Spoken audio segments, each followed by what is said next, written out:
12व्या स्मृती दिनानिमित्त आयोजित केलेल्या व्याख्यानास उपस्थित असलेल्या सर्वांचे मी मनपूर्वक स्वागत करतो व विद्याप्रसारक मंडळाचे कार्याध्यक्ष डॉक्टर विजय बेडेकर, आजचे प्रमुख वक्ते डॉक्टर गोमा देगलूरकर, त्याचप्रमाणे आजचे विशेष अतिथी डॉक्टर अरविंद जामखेडकर सर यांना मी विनंती करतो की त्यांनी दीप प्रज्वलन करावे व व्यासपीठावर विराजमान व्हावे. विद्याप्रसारक मंडळाच्या सर्व महाविद्यालयाचे प्राचार्य व संचालक यांना देखील विनंती करतो की त्यांनी दीप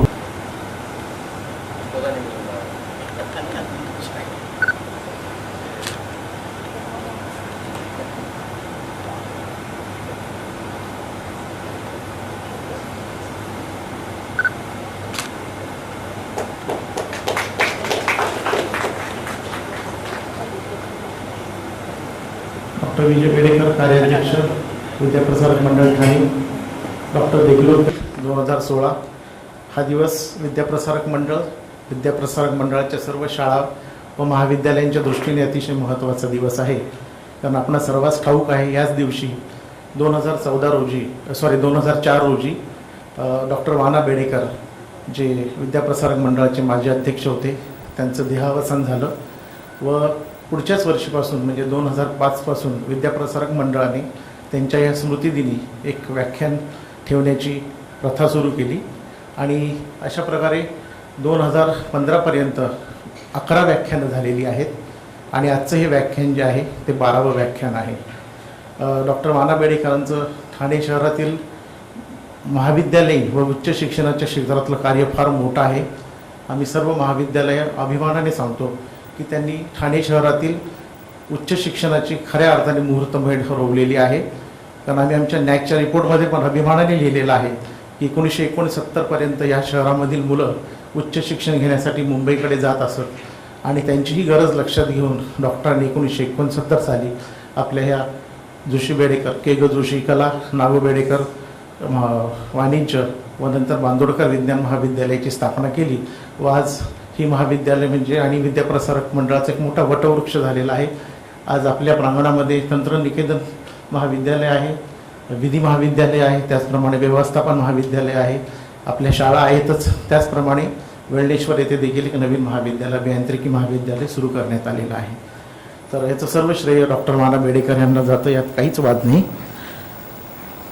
प्रत्येक व्यवस्थापनाची एक संस्कृती असते आणि आपल्या विद्याप्रसारक मंडळाची संस्कृती म्हणजे ज्ञानोपासना आणि आपण फार भाग्यवान आहोत की आपले कार्याध्यक्ष डॉक्टर विजय बेडेकर हे सततपणे विविध विद्वानांना देशातील, देशभरातील, आपल्या राज्यातील, त्याचप्रमाणे आंतरराष्ट्रीय दर्जाच्या आणि परदेशातील विद्वानांना इकडे बोलवत असतात व आपण विद्याप्रसारक मंडळाच्या दृष्टीने जे महत्त्वाचे दिवस आहेत, उदाहरणार्थ 1 ऑगस्ट, 5 सप्टेंबर, 14 एप्रिल अशा विविध दिवशी आणि इतर कुठल्याही कार्यक्रमांना ते अशा विद्वत्त लोकांना बोलवत असतात व त्यांच्या ज्ञानाची मेजवानी आपल्यापर्यंत पुरवत किंवा पाठवत असतात. डॉक्टर धन्यवाद यासाठी. आजचे प्रमुख वक्ते मी म्हटल्याप्रमाणे डॉक्टर देगलूरकर हे आहेत.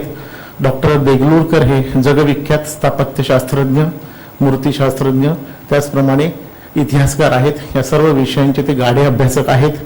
त्यांनी पुरातन वास्तू संबंधित मराठवाड्याचा सांस्कृतिक इतिहास या विषयामध्ये सन 1972 साली पुणे विद्यापीठातून विद्या वाचस्पती की ज्यास आपण इंग्रजीमध्ये PhD असं म्हणतो ही पदवी प्राप्त केली. तसेच मंदिर स्थापत्यशास्त्र व महाराष्ट्रातील शिल्पकला या विषयांमध्ये सन 1976 साली नागपूर विद्यापीठातून महाराष्ट्रातून प्रथम क्रमांक पटकावीत DLIT ही पदवी मिळवलेली आहे. त्यांना टिळक महाराष्ट्र अभिमत विद्यापीठाने सुद्धा साहित्य अभ्यासाबाबत DLIT या पदवीने गौरविलेले आहे. ते पुणे, नागपूर व कोल्हापूर विद्यापीठ इतिहास विषयाकरिता विद्या वाचस्पती म्हणजेच PhD पदवीकरिता मार्गदर्शक म्हणून कार्यरत आहेत. तसेच भारतीय पुरातत्व सर्वेक्षण विभाग, प्राचीन वस्तूंची मूल्यमापन समिती, महाराष्ट्र पुरातत्वशास्त्र विभागाची सल्लागार समिती व महाराष्ट्र स्थल वर्णन कोशाच्या सल्लागार समितीचे ते सभासद आहेत. महाराष्ट्र शासनाने त्यांची राजा दिनकर केळकर संग्रहालय पुणे याच्या कार्यकारिणी मंडळावर देखील तज्ज्ञ सल्लागार म्हणून नेमणूक केलेली आहे. त्यांनी स्थापत्यशास्त्र विषयातील अभ्यासाकरिता जगातील कित्येक संग्रहालयांना भेटी दिलेल्या आहेत.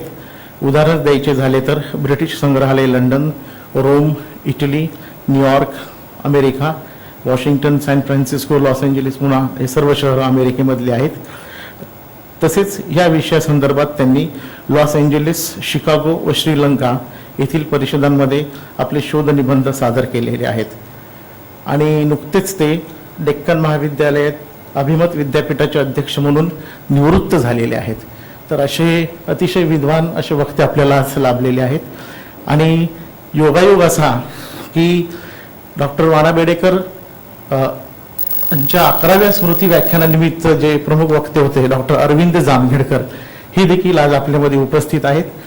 आणि डॉक्टर देगलूरकर हे डेक्कन महाविद्यालय अभिमत विद्यापीठाचे अध्यक्ष म्हणून निवृत्त होत आहेत आणि डॉक्टर जामखेडकर तो कार्यभार स्वीकारत आहेत. तर अशा प्रकारचा दुग्ध शर्करा योग आज आपल्याला लाभलेला आहे. दोन्ही विद्वान आपल्यासोबत उपस्थित आहेत.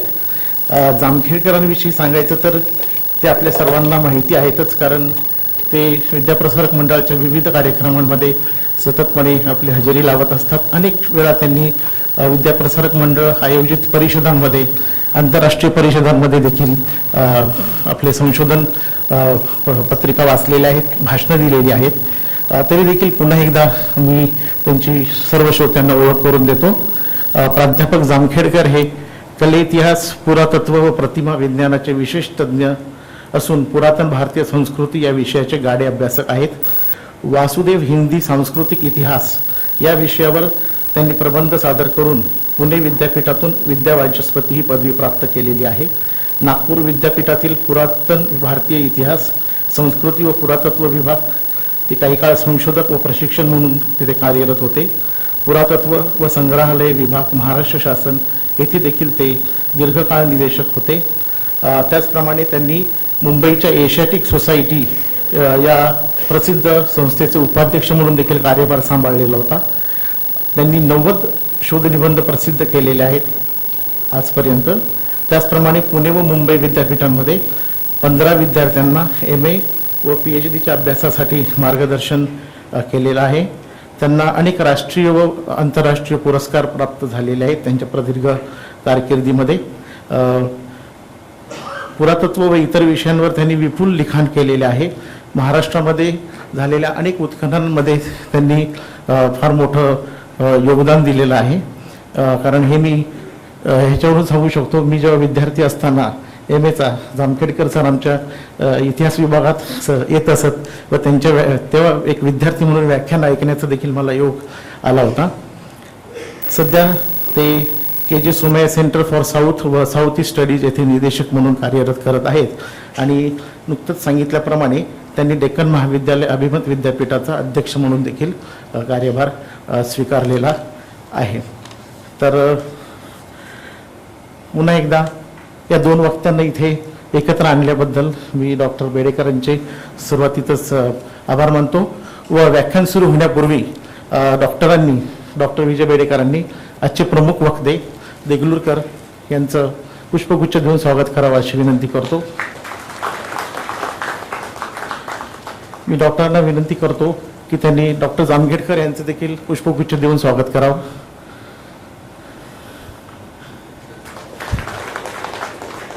व विद्याप्रसारक मंडळाच्या जोशी बेडेकर महाविद्यालयाच्या प्राचार्या डॉक्टर शकुंतला सिंग मॅडम यांना विनंती करतो की त्यांनी डॉक्टर विजय बेडेकर यांना पुष्पगुच्छ द्यावा.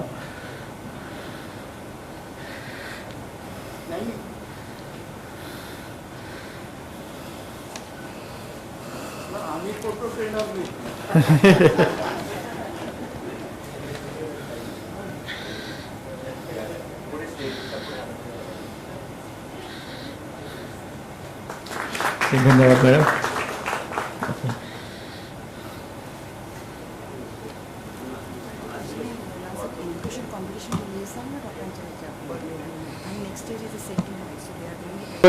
ह्या वर्षाचं अजून एक महत्त्व म्हणजे हे डॉक्टर वाणा बेडेकरांचं जन्मशताब्दी वर्ष देखील आहे. 20 फेब्रुवारी 1916 रोजी डॉक्टर वाणा बेडेकरांचा जन्म झाला होता. आणि त्या अनुषंगाने विद्याप्रसारक मंडळ हे वर्षभर अनेक कार्यक्रम साजरे करणार आहे. अर्थात कार्यक्रमांचं स्वरूप असंच असणार आहे कारण मी अगोदर म्हटल्याप्रमाणे विद्याप्रसारक मंडळाची संस्कृती म्हणजे ज्ञानोपासना ही आहे. अन्यथा आपण पाहतो आपल्या राज्यामध्ये अनेक शिक्षण सम्राट आहेत आणि ते कार्यक्रम त्यांच्या संस्थांमध्ये कशा प्रकारे करतात हे सांगण्याची काही गरज नाही. पण आपल्या इथे मात्र असे विद्वान आणले जातात व त्यांच्या ज्ञानाचा सर्व आपल्या शिक्षकांना व विद्यार्थ्यांना फायदा व्हावा असं प्रकर्षाने पाहिलं जातं. मला अजून एक इथे नमूद करावं असं वाटतं की विद्याप्रसारक मंडळाच्या जोशी बेडेकर महाविद्यालयाने डॉक्टर वाना बेडेकरांच्या नावाने एक वादविवाद स्पर्धा देखील सुरुवात केलेली आहे. आंतरराज्य वादविवाद स्पर्धा हे वर्ष हे दुसरं वर्ष होतं आणि त्याला अतिशय चांगला प्रतिसाद राज्यभरातून लाभत आहे हे देखील सांगण्यास मला फार आनंद होत आहे. मी आता डॉक्टर देगलूरकरांना विनंती करतो की त्यांनी आपल्या व्याख्यानास सुरुवात करावी. सरांच्या व्याख्यानाचा विषय अतिशय म्हणजे तुम्हाला इंटरेस्टिंग वाटेल, आपले अस्तित्व. डॉक्टर देगलूरकर.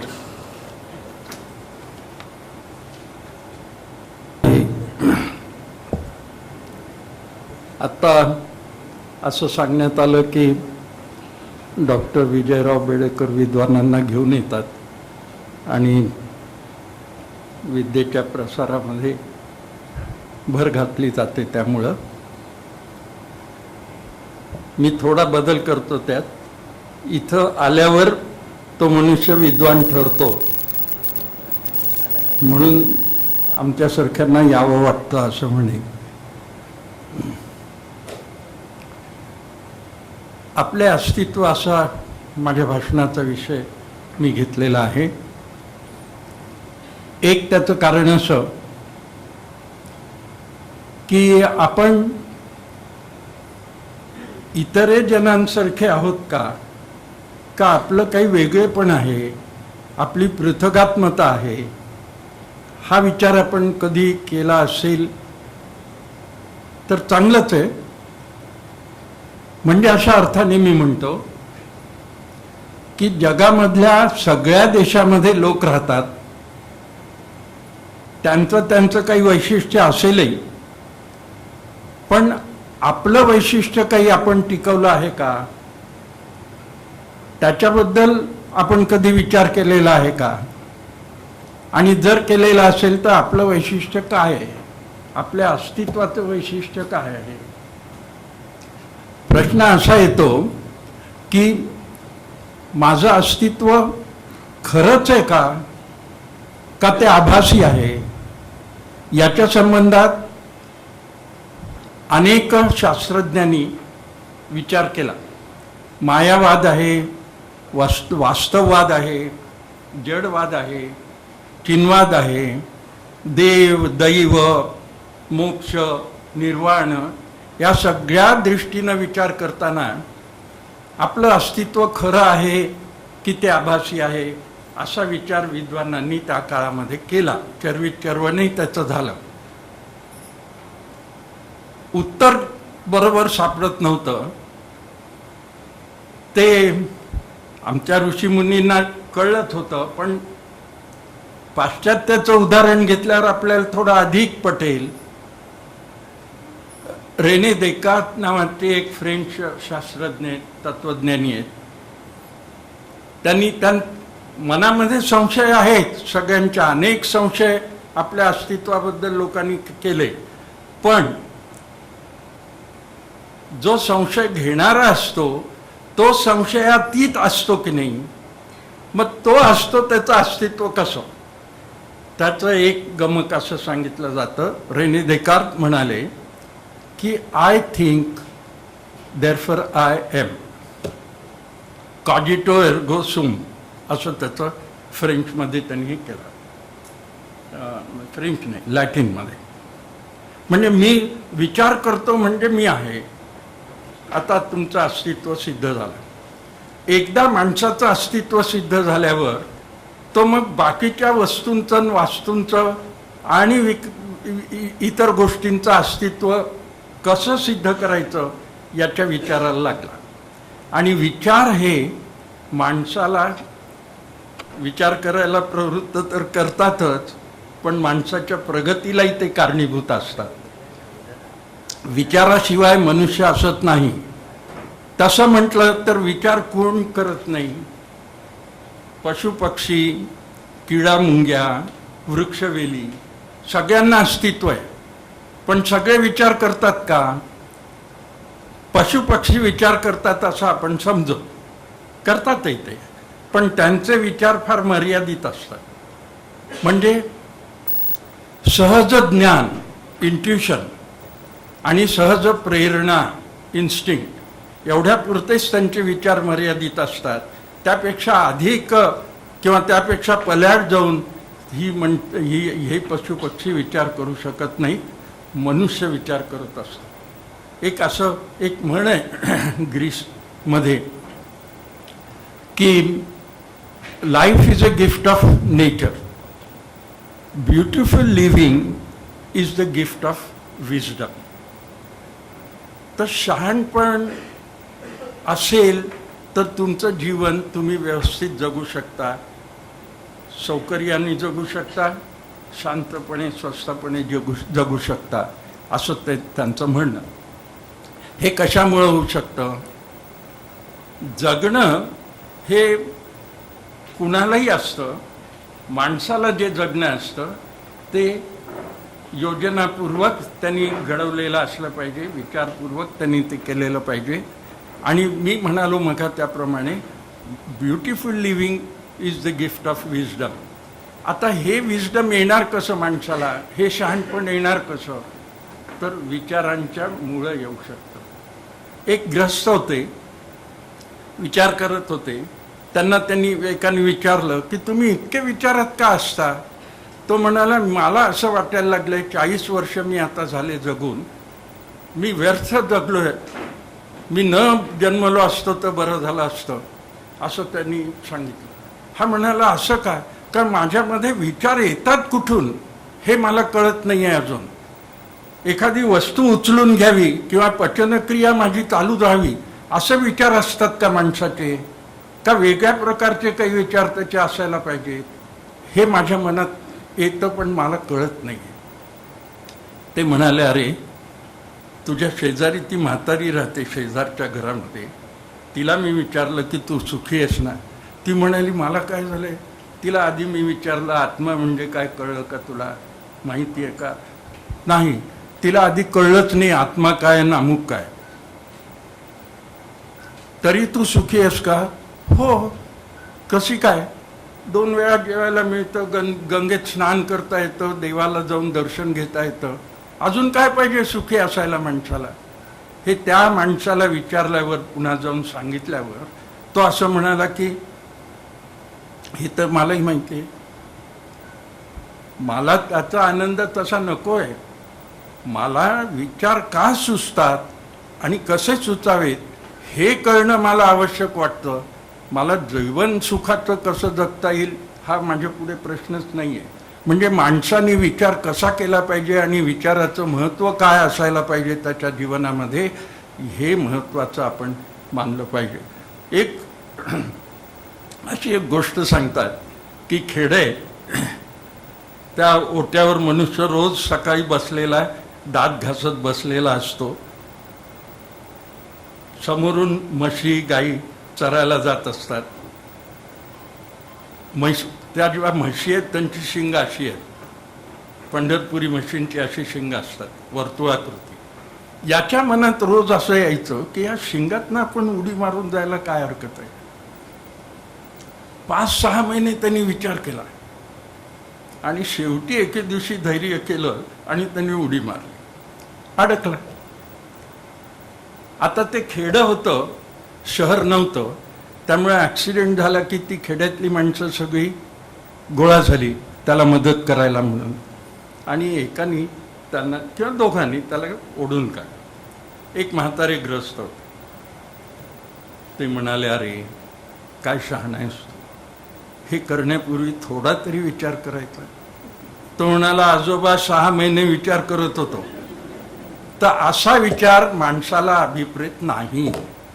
मग कसा विचार आहे ज्याच्यामुळं त्याचं शहाणपण वाढेल, त्याचा विकास होईल. हे मग आम्ही काय केलं, आम्ही वेद म्हणजे ज्ञान विद्या, जगातला हा पहिला ग्रंथ आहे आणि ज्याचं नाव म्हणजे उपलब्ध ग्रंथ आणि ज्याचं नाव ज्ञानाच्या आधाराने ठेवलेलं आहे, ज्ञान असं नाव ठेवलेलं आहे. हे तुम्हाला इतरत्र कुठेही पाहायला मिळणार नाही. मग हे आपल्या अस्तित्वाचं एक गमक आहे की नाही, महत्त्व आहे की नाही, हा महत्त्वाचा मुद्दा. आणि आपल्याला काही मंडळींना अर्थात माहिती असेल, जेव्हा एडिसननी ग्रामोफोन केला तयार, शोध लावला आणि त्याला ते रेकॉर्ड करायचं होतं, तेव्हा त्याला असं वाटलं की संध्याकाळी माणसांना बोलवू गावातल्या आणि त्यांना हे रेकॉर्ड ऐकू, पण रेकॉर्ड केलं पाहिजे, त्याच्यात आवाज भरला पाहिजे. म्हणून त्यांनी मॅक्स मुलरला बोलावला आणि त्यांना सांगितलं की तुम्ही आता आवाज द्या तुमचा, तो रेकॉर्ड करून संध्याकाळी ऐकू. मॅक्स मुलरनी काय केलं, त्यांनी सुरुवातच अग्निमेळे पुरोहितम पासून केली. जगातलं पहिलं रेकॉर्ड ऋग्वेदातल्या ऋचेवर आधारलेलं आहे. हे आमचं वैशिष्ट्य आहे की नाही, आमच्या अस्तित्वाला एक विशिष्ट पैलू पाडणारं हे आहे की नाही. आणि मग तुम्ही वेदांचा विचार केला म्हणजे असं लक्षात येईल की प्रज्ञानम ब्रह्म, चैतन्य हेच ब्रह्म आहे. ऋग्वेदातल्या एका आरण्यकामध्ये याचा उल्लेख आहे. तुम्ही यजुर्वेदात गेलात, अहम ब्रह्मास्मी, बृहदारण्यकोपनिषदात आहे, मी ब्रह्म आहे. तुम्ही आणखी पुढे गेलात, सामवेदात गेलात, तत्वमसी, ते तू आहेस, हे आलं. छांदोक्य उपनिषदात आहे. आणि मांडुक्य उपनिषदात अथर्ववेदाच्या अयम आत्मा, मी आत्मा म्हणजे मी ब्रह्म आहे, आत्मा एक आहे. हे सगळं आम्ही ज्ञान आमच्या वेदातनं जगाला दिलं. केव्हा, जेव्हा लंडनमधल्या 9 वर्षाच्या मुलाला 9 पेन्सचं नाणं चोरल्यामुळं फाशीची शिक्षा दिली जात असं इतका रानटीपणा होता, तेव्हा आमच्या जगामध्ये, भारतामध्ये एवढं तत्त्वज्ञान आणि ज्ञान पुढे गेलेलं होतं. हे आपल्या लक्षात येईल. हे आमचं एक वैशिष्ट्य. मग आम्ही तत्त्वज्ञान आणलं. त्याच्यातनं काय झालं, वेद आहे. वेदामध्ये तत्त्वज्ञान किंवा तुम्ही अध्यात्म म्हणाल ते काही सगळं तुम्हाला वेदात नाही आढळणार, पण त्याच्यात जी बीजं आहेत ती घेऊन आम्ही उपनिषदं रचली. उपनिषदं खूप आहेत, पण 10 उपनिषदं आम्ही महत्त्वाची मानतो. ईश, केन, कठ, प्रश्न, ऐतरेय, तैतरेय, बृहदारण्यक उपनिषद, छांदोग्य उपनिषद, अशी उपनिषद आहे. पण ही वेगवेगळ्यांनी रचली, त्यामुळं विचारामध्ये सुसूत्रता आली नाही तत्त्वज्ञानाच्या संबंधात सुद्धा.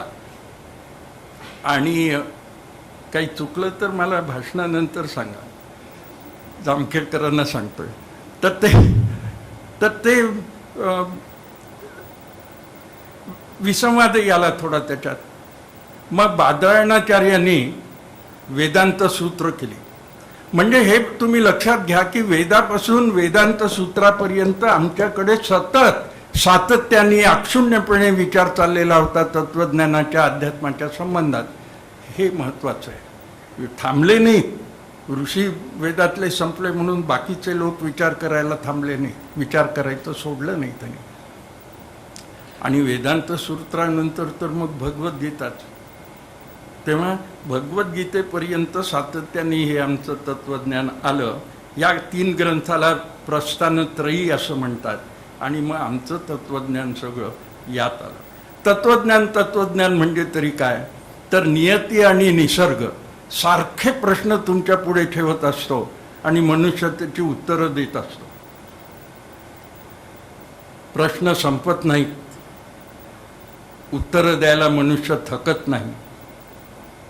चिरंतनाच्या क्षेत्रातला हा खेळ अनादि अनंत आहे. मग ह्या प्रश्नांची उत्तरं द्यायचे, प्रयत्न करायचे, ते अव्याहत चालूच आहेत प्रयत्न. मग असं झालं की संकल्पना म्हणजे कन्सेप्ट्स आणि परिकल्पना म्हणजे आयडियाज ह्या निर्माण झाल्या मनामध्ये. म्हणजे मग त्याला निर्णय, जजमेंट आणि थिअरीज यांची सांगड जोडली की तत्त्वज्ञान येतं. तत्त्वज्ञानाला ग्रीसमध्ये फिलॉसॉफी असं म्हणतात, आणि फिलॉसॉफी म्हणजे लव्ह फॉर विजडम, प्रज्ञा प्रेम, हे तत्त्वज्ञान आमचं आलं. आणि मग बाकीच्या गोष्टी आपल्याला सगळ्यांना माहिती आहे, षड्दर्शनं आली, विचार चाललेच आहेत आमचे. मला असं सांगायचं आपल्याला की ज्ञानाच्या मागं लागलेला हा समाज एकेकाळी होता, आताही आहे अर्थात. आणि मग हे विद्याप्रसारक मंडळाच्या तर्फे मी बोलत असताना आताही आहे हे म्हणणं भाग आहे, तर आणि ते खरंही आहे. तर हा एक भाग झाला, आम्ही आहोत त्याच्या पाठपुराव्याला. दुसरं, आम्ही तत्त्वज्ञान निर्माण केलं, आणि तत्त्वज्ञान किंवा अध्यात्म अशा कोटीला आम्ही नेऊन ठेवलं की ज्याला तोड नाही जोड नाही. जगात तत्त्वज्ञानी लोक नाहीत असं नाही, मोठमोठी माणसं आहेत. सॉक्रेटिस आहे, अरिस्टॉटल आहे, प्लेटो आहे, त्यांचे तत्त्वज्ञानाचे विचार आहेत त्या संबंधात. पण इतका सूक्ष्मातिसूक्ष्म विचार आम्ही जसा करतो आहोत किंवा सातत्याने करतो आहोत तसा इतर देशात तुम्हाला आढळणार नाही. म्हणजे हे एक आमचं 2 गोष्टी मी आपल्याला सांगितल्या. तिसरं, संस्कृत. आम्हाला नावं ठेवली लोकांनी डेड लँग्वेज म्हणून, पण ही डेड लँग्वेज आहे का हो? आज सुद्धा संस्कृताचा अभ्यास तुम्ही आमच्या मित्रवर यालाच बोलावलं तर ते संस्कृतातच बोलू शकतील. डेड लँग्वेज कशी असेल? आणि आज ज्यांचा आपण एक मोठा समारोह करतायत गावातली मंडळी सगळी, त्या डॉक्टर आंबेडकरांनी सांगितलं होतं की संस्कृत ही राष्ट्रभाषा व्हावी. म्हणजे एवढे मोठं महत्त्व त्या भाषेला आहे. ती भाषा अजूनही आमच्याकडे असे तू हिमाचल शिकवली जाते आणि सांगितली जाते, बोलली जाते. हे एक वैशिष्ट्य आमचं. आणि आणखी एक वैशिष्ट्य जे दृश्य आहे, मी आत्ता आलो विषयावर, जे दृश्य आहे म्हणजे मंदिरं आणि मूर्ती. हे आम्हाला आमच्या संस्कृतीचं जे वैशिष्ट्य आहे, तत्त्वज्ञान आहे, अध्यात्म आहे, ते सगळं आम्हाला तिथे दिसतं. संस्कृतीचे 2 अंग आहेत, एक मटेरियल कल्चर आणि दुसरं ज्याला आपण कल्चर म्हणू. असं मटेरियल कल्चर म्हणजे ज्याला तुम्ही आधिभौतिक संस्कृती म्हणाल, ज्याला सुधारणा म्हणतो आम्ही, ते आहे. झोपडी होती, घर झालं, 2 मजली झालं, 36 मजली झालं, ही आधिभौतिक सुधारणा आमची झाली. संस्कृतीचं हे एक अंग झालं. पण दुसरं अंग जे असं आहे ते मनाचा विचार आणि विचारांनी समृद्धी मिळवणं, हा जो भाग आहे त्याला तत्त्वज्ञान, अध्यात्म, कला या गोष्टींचा अंतर्भाव त्याच्यात होतो. तेव्हा कलेचा अंतर्भावसुद्धा ज्या संस्कृतीत अभिप्रेत आहे अशी आमची संस्कृती आहे. आणि हे मूर्ती आणि मंदिराच्या साहाय्याने आपल्याला दाखवता येतं. मी मगा विजडमचा विचार केला. महाभारतामध्ये फार चांगली कथा आली. प्रश्न संपतच नाहीत हो. त्या स्पिंक्सनी इडिफसच्या पर्यंत किती लोकांना प्रश्न विचारले आणि त्यांना उत्तरं आली नाहीत म्हणून मारलं. इडिपसने बरोबर उत्तर दिलं असं म्हणतात. आमच्याकडे महाभारतामध्ये, आमच्याकडे म्हणजे आपल्याकडे महाभारतामध्ये प्रश्न विचारले की नाही यक्षाने 4 पांडव गेले, 5वे धर्मराज आले आणि त्यांना विचारलं की मनुष्य शहाणा कसा होतो. एक प्रश्न. ते म्हणाले विद्वान होतो ना. विद्वान पुस्तकं वाचून होतो, कॉलेजात जाऊन होतो किंवा न जाता होतो, पण शहाणा कसा होतो? ते म्हणाले शहाण्या लोकांमध्ये राहण्याने तो शहाणा होतो. मग मी ठाण्याला आलो, एवढे करता आलो की, तर तात्पर्य असं की आता आम्ही जे दृश्य पाहणार, संस्कृतीची 2 अंग, ही तुम्हाला जगात आत्ता अस्तित्वात कुठेही दिसणार नाही. म्हणजे असं की इजिप्तमध्ये, ग्रीसमध्ये, इटलीमध्ये मूर्ती होत्या, मूर्तीपूजा होती, पण त्या मूर्ती आता सगळ्या म्युझियममध्ये ठेवलेल्या आहेत. आणि आम्ही जी मूर्तीपूजा त्यावेळी सुरू केली ती आज सगळ्यात आहे, आमच्या मनात आहे, हृदयात आहे. हा फरक आहे. आता मूर्तीपूजेबद्दल ठासून बोलणं म्हणजे आम्ही प्रतिगामी आहेत असं ठरवून घेणं आहे. कारण विचारवंत मूर्तीपूजेच्या विरुद्ध आहेत असं म्हणतात. तसं नाही आहे ते. मूर्तीपूजेविरुद्ध जर बोललात तुम्ही तर विचारवंत म्हणून तुम्हाला साहित्य अकादमीचा पुरस्कार मिळतो, आणि पुन्हा तो परत केल्यावर आणखी विचारवंत म्हणून दुप्पट तुमच्यावर शिक्का बसतो. पण कादंबऱ्या, कविता रचून लिहून ज्याला विचारवंत म्हणवलं जातं तो पुरस्कार मिळाल्यामुळे ते खरे विचारवंत असतात का हो? कादंबरी लिहिणारा मनुष्य हा प्रतिभावंत असतो फार, तर विचारवंत कसं म्हणायचं? आता मी जे आपल्याला सांगितलं की ऋग्वेदापासून आता ह्या भगवद्गीतेच्या ह्याच्यापर्यंत पुढे आम्ही विचार करत आलो, मग आम्ही नाहीत कोणी, असं कसं उलटाने आहे? असो, तर मी असं सांगत होतो आपल्याला, तर आमच्या मूर्तिशास्त्र इतकं प्रगत झालं हळूहळू की आता कुठेही ते जगात दिसणार नाही. मंदिर स्थापत्य आहे. आम्ही अहो 2 हाताची 2 पायाची मूर्ती तयार केली सुरुवातीला, आणि त्या मूर्तीमध्ये इतका विकास त्या शास्त्राचा आम्ही केला की ज्याला मी बिंबब्रह्म असं म्हणतो. बिंब म्हणजे मूर्ती. ज्या मूर्तींच्या साह्याने ब्रह्माचं ज्ञान होतं, तत्वज्ञान जे मी आपल्याला सांगितलं मग, ते ज्ञान आम्हाला मूर्तीच्या द्वारे होतं. बिंबब्रह्म त्याला मी म्हणतो, आपल्याला दाखवीन मी. इतका आम्ही विकास केला त्याचा.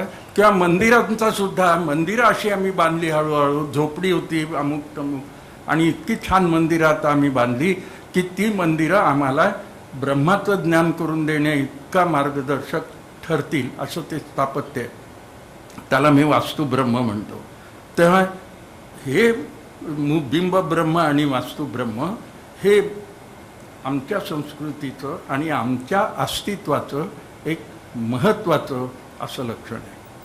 त्याचा आपण आढावा घेणार आहोत, थोडक्यात विचारही करणार आहोत. हे काही मूर्ती मी आपल्याला सांगणार आहे, पण त्याच्यापेक्षा आधी मी मूर्तिशास्त्राच्या संबंधात आपले जे काही थोडे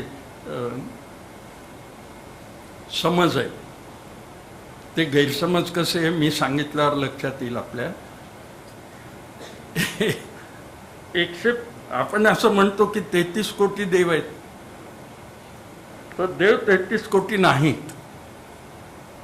कोटी म्हणजे प्रकार. तेव्हा 33 प्रकारचे देव आहेत. कोटी हा संख्यावाचक शब्द इथं नाही. 33 प्रकारचे देव आहेत म्हणल्यावर संख्या किती कमी झाली. आता कोणी 33 देवांची नावं तुम्हाला सांगू शकेल इतकं त्याचं यथार्थ रूप आपण लक्षात घेतलेलं पाहिजे. दुसरं असं की काही परदेशी माणसं जेव्हा इथं आली तेव्हा ते आम्हाला असं म्हणायला लागली की you people are very strange. का बाबा? Because you worship monstrous gods. 4 हात 10 हात 4-6 डोकी अशा प्रकारच्या देवांची तुम्ही उपासना करता, पूजा करता. तुम्ही विचित्रच लोक आहात. माझा त्या लोकांवर आक्षेप नाही, आरोपही नाही. ते खरं मानून चालणारी आपल्याकडची जी मंडळी होती, आता नाही, अभ्यासाने आता प्रगत झाली, त्यांच्याबद्दल मला थोडं आश्चर्य वाटतं. ती लेडी मेयो नावाची एक बाई आली, आपण ऐकलं असेल. तिने भारताच्यावर एक पुस्तक लिहिलं, शिंदे सर, आणि तिने लिहिलं की these Indians are very interesting people. They eat some leave of some tree and spit blood anywhere and everywhere. झाडाची पानं खातात आणि कुठेही रक्त थुंकतात, असं तिने लिहिलं. आता कुठेही थुंकतो एवढा बरोबर आहे, पण विडा याच्या मागची जी संकल्पना आहे ती त्या बाईला कळली नाही. तसं मूर्तीच्या अनेक हाताच्या किंवा बहुमुखी मूर्ती ज्या असतात आमच्याकडे, त्याच्या मागची संकल्पना त्या मंडळींना कळली नाही, असं त्याचा स्पष्ट अर्थ होतो. मी आता हात आधी कसे आले त्याच्याबद्दल सांगतो आपल्याला, की एक उदाहरण दिल्यावर पटकन लक्षात येईल. एक गृहिणी आहे स्वयंपाकघरात. ती जुन्या काळच्या गोष्टी मी सांगतोय बरं का. ती स्वयंपाकघरात काय करत होती आणि तेवढ्यात मुलगा आला. आई भूक लागली. ही थांबली थोडं, मुलाकडे एखाद्या वेळी थोडं दुर्लक्ष केलं तर चालेल असं आईला वाटतं. नवरा आला ऑफिसातनं, चहा तरी मिळेल का. त्यावेळी बायका नोकऱ्या करत नसत, त्यामुळे त्यांना असं वाटायचं की ऑफिसातनं मनुष्य येतो तो थकूनच येतो काम करून करून. तर ती वळून असं म्हणते की अहो मला 2च हात आहेत. याचा अर्थ काय झाला की तुम्हाला जास्त देण्याची जर इच्छा असेल तर तुम्हाला अधिक हात असावे. आमच्याकडे जेव्हा भक्तांना असं वाटायला लागलं की देवाला जास्त आमच्यापेक्षा सामर्थ्य पाहिजे, शक्ती पाहिजे, यथा देहे तथा देवे हे ठीक आहे, पण जेव्हा आम्हाला असं वाटायला लागलं तेव्हा आम्ही देवाला हात अधिक दिले. तो खूप सामर्थ्यवान पाहिजे असं जेव्हा आम्हाला वाटलं तेव्हा आम्ही त्याच्या हातात अनेक शस्त्र दिली. अधिक हात देण्याचं कारण हे आहे, हे लक्षात यावं. आपल्यापेक्षा देवश्रेष्ठ आहे हे दाखवण्याचं ते गमक आहे. आता तोंड जास्त का असावी.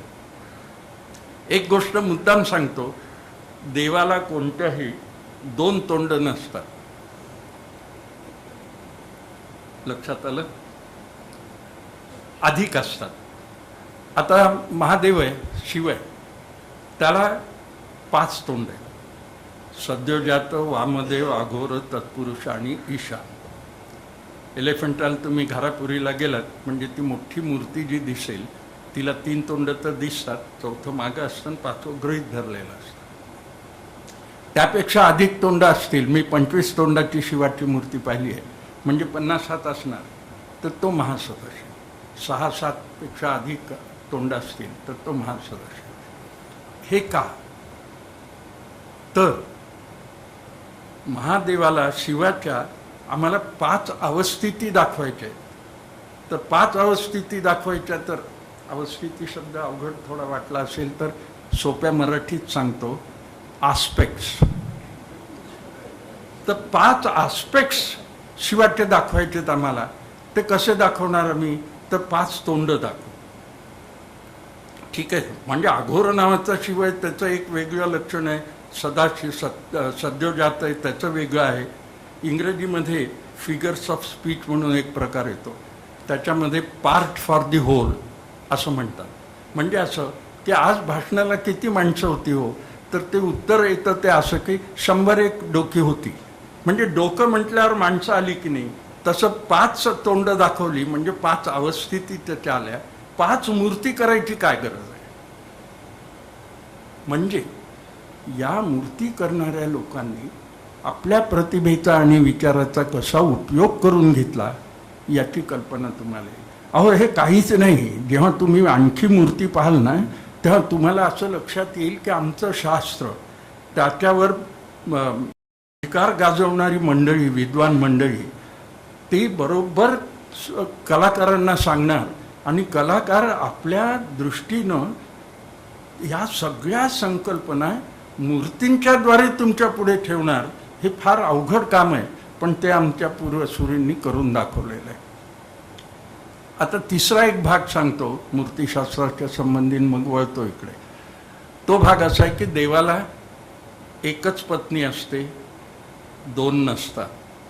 आता अपवाद म्हणून एखादा देव असा असेल न ऐकता आईवडिलाचं, तर तो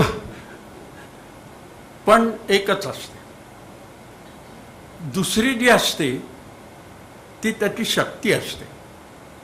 उदाहरण द्यायचं झालं तर ब्रह्मदेव आहे, सावित्री आणि गायत्री अशा 2 स्त्रिया त्याच्या आजूबाजूला काही वेळा दाखवतात. तर डावीकडची जी आहे ती सावित्री, उजवीकडची जी आहे, म्हणजे डावीकडची मी का म्हणतो सांगतो तुम्हाला.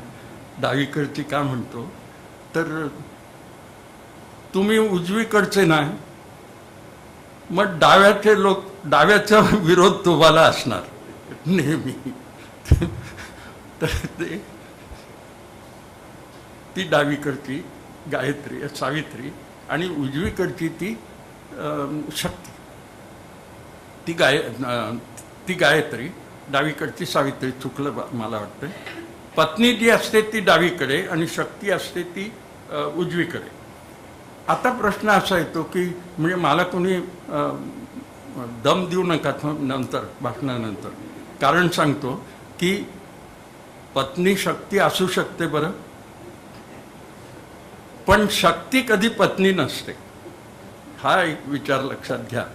तर असं झालं की ह्या देवाच्या 2 स्त्रिया, कारण असं आहे शक्ती हे स्त्रीलिंगी की नाही, मग तिचं रूप जे तिला द्यायचं ते बाईचं द्यायला लागतं, आणि ते दिल्यामुळं आपल्यासारख्यांचा घोटाळा होतो की आपल्याला वाटते 2 पत्नी आहेत या ब्रह्मदेवाला.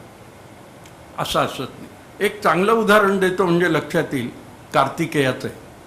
तो एक आणखी वेगळा भाग आहे. कार्तिकेयाला 2 पत्नी म्हणतात दक्षिणेमध्ये, एक देवसेना आणि दुसरी महावल्ली. तर ती देवसेना जी, आज कार्तिकेयाला आपण सेनापती मानतो की नाही देवांचा, मग त्याची शक्ती कशात आहे? सेनेत आहे. देवसेनेमध्ये त्याची शक्ती आहे आणि महावल्ली त्याची पत्नी आहे. हे उदाहरण स्पष्ट ह्या गोष्टी करणारं आहे. अशा रीतीनं मूर्तिशास्त्राचा अभ्यास आपण हळूहळू पाहत गेलो म्हणजे खूप गोष्टींचा उलगडा आपल्याला होतो. एक आणखी गोष्ट सांगायची, समाज परिवर्तन, समाज प्रबोधन आणि सामाजिक अभिसरण या गोष्टी आपल्याला मूर्तिशास्त्रातनं दिसतात. त्या कशा? तर समाज परिवर्तन कसं, तर जे वनवासी मंडळी आहेत, जी अभिजन संस्कृतीत एकरूप झालेली नाही, त्यांचं टोटेम घ्यायचं, त्यांचा देव घ्यायचा आणि तो आपण स्वीकारून त्या सगळ्या समाजाला, म्हणजे पहा समाज एकत्र करण्याकरता म्हणून पूर्वसुरींनी किती प्रयत्न केले, किती प्रकारांनी प्रयत्न केले, आणि त्यांना एकत्र आणण्याचा करता म्हणून मूर्तींचा मागोवा घेतला त्यांनी. तर ते लोक आपल्याकडे अभिजन संस्कृतीत आले, त्याला म्हणायचं समाज परिवर्तन. त्यांचं परिवर्तन झालं. समाज प्रबोधन काय? तर तुम्ही वाईट वागलात तर तुम्हाला शिक्षा आहे, अशा मूर्ती आहेत आपल्याकडे. म्हणजे शिवाच्या अंधकासुरवध मूर्ती, गजहा मूर्ती, कालारी मूर्ती. तुम्ही वाईट वागलात की तुम्हाला शिक्षा आहे, आणि चांगलं वागलात तर तुम्हाला अनुग्रह मूर्ती आहेत. रावणानुग्रह मूर्ती, अर्जुनानुग्रह मूर्ती, अशा मूर्ती आहेत. म्हणजे प्रबोधन तुमचं आम्ही करतोय. चांगलं वागा, पारितोषिक, वाईट वागलात, शिक्षा. आणि सामाजिक अभिसरण हा एक मुद्दा आपल्यासमोर मी ठेवतो, कारण याचं ज्ञान फारसं प्रसृत झालेलं नाही. काय की इराणमध्ये प्राचीन काळी अग्निपूजक आणि सूर्यपूजक असे 2 गट होते. अग्निपूजकांनी सूर्यपूजकांना तिथून हाकललं. कुठून? इराणमधनं. आता कुठल्याही देशातल्या लोकांना हाकलल्यावरती कुठे येतात हो? भारतातच. तेव्हा ते सूर्यपूजक जे होते ते भारतात आले, उत्तरेकडे राहिले. सांबपुराणात आणखी त्याचा विस्तारपूर्वक हे केलेला आहे, पण मी थोडक्यात सांगतो. कारण सूर्यपूजकांना आम्ही मग ब्राह्मण म्हणायला लागलो. राजवाड्यांचा लेखसंग्रह तुम्ही पाहिला तर इतिहासाची पार्श्वभूमी त्यांनी दिलेली. हे मग ब्राह्मण इराणमधनं कसे आले. पण एक ठळक त्यांचं व्यवच्छेदक लक्षण म्हणजे त्यांनी ज्या सूर्याच्या मूर्ती आपल्याकडे दिल्या आणि त्याच्यावरनं आपण घडवत गेलो, त्या गमबूट्स घातलेले आहेत. म्हणजे गुडघ्यापर्यंतचे बूट त्यांच्या पायात असतात. एक रत्नागिरीला थिबाच्या राजवाड्याला जे वस्तू संग्रहालय, तिथे एक अशी मूर्ती आहे. पायात बूट असतात. उत्तरेकडे कुठेही जा तुम्ही, कोणार्कला जा, मोढेराला जा, राजस्थानात जा, तिथं सगळीकडे सूर्याच्या पायात बूट असतात. आपल्याकडे महाराष्ट्रात दोन्ही मिळतात, कारण दोन्हीचा इथं संगम झाला म्हणून, पण क्वचित त्या मिळतात बूट घातलेल्या. त्या अशा सूर्याच्या मूर्ती आपल्याला पाहायला मिळतात. आता ह्या पहा गंमत, या प्रतिभा म्हणा, कल्पना म्हणा, ह्या मूर्ती आपल्याला पूजेत घ्यायच्या आहेत. मग त्याच्याकरता एक मिथक निर्माण झालं. मिथ. आणि मिथ इतके प्रभावशाली असतात की तुम्ही खऱ्या गोष्टी सांगितल्या तरी पटणार नाही, पण मिथक सांगितलं की माणसाचा विश्वास बसतो. काय झालं, एक आम्ही हे केलं की सूर्याची पत्नी आहे संज्ञा नावाची, त्या पत्नीला तिचे वडील विश्वकर्मा, तर त्या संज्ञेला असं वाटायला लागलं की बेढप आहे हा आपला नवरा, मग काय करायचं. तर विश्वकर्माला तिने सांगितलं, बाबा कशी माझी गाठ घालून दिली तुम्ही. तो म्हणाला काय करायचं, ठीक आहे. मग तो सूर्याची मूर्ती ट्रिम डाऊन करायला लागला आणि गुडघ्यापर्यंत आल्यावर सूर्य म्हणाला, बाबा मला आता सहन होत नाही, हे ऑपरेशन करून हे मला आता हे सहन होत नाही. मग ते तसंच राहिलं, म्हणून पाय सूर्याचे दिसत नाही, अशी एक कल्पना आपल्यासमोर आली. अशा रीतीनं मूर्तीमध्ये बदलही होत गेले आणि आपण सामाजिक अभिसरण ज्याला म्हणतो अशा प्रकारचा समाज विस्तार करण्याचा आपला जो प्रयत्न होता, बाकीच्यांना आत घेण्याचा जो प्रयत्न होता, तोही आपल्याला मूर्तिशास्त्र